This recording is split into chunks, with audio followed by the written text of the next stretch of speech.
Mga puso sa Bacolod City naman, duha ka persona patay, 3 pilason. Laki pang suspect sa insidente sang pagpangbuno. Bangod sa ginapahayag matunog nga karaoke. Garing balita nga itong bintutugan.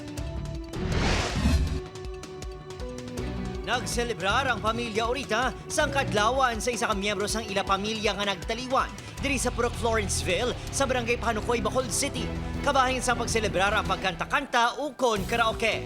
Apang, sunod sa kaprisan, hinali nga nagsingita ng kasilingan niya si Marcelo Rojo kaginsaway ang pamilya nga pahinayon ang tuman katunog nga sound. Ang ato niya suspect, 67 years old, nagahuran guro sir. Amo na nga ginsaway niya, ang kainayon. Nakati past 10 naman sir.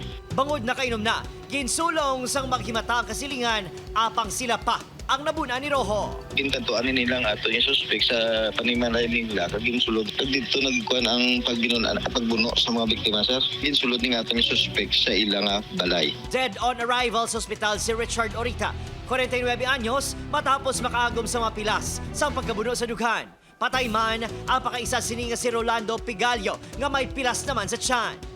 Pilason man ang mga bata ni Richard nga sanday Richie Orita, 27 anyos, sa si Richelle Orita, 29 anyos, nga upod sini nga nagsulong sa balay isang sospek.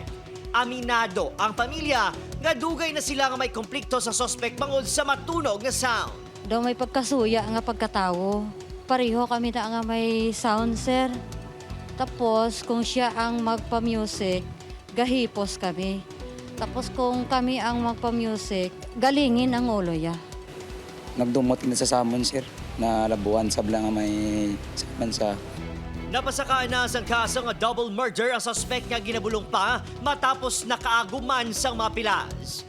Ginapanugin na sa kapulisan ang publiko nga likawan ang tuman katunog na sound agon hindi makadistorbo sa palibot. Kung maka-istorbo na to sa aton nga isig kapareyo, insindihon naman sir, ang mayara man niya gusto nga magpahuway na. Opod, Kiril Casillo, Adrian Pretos, One Western Visayas.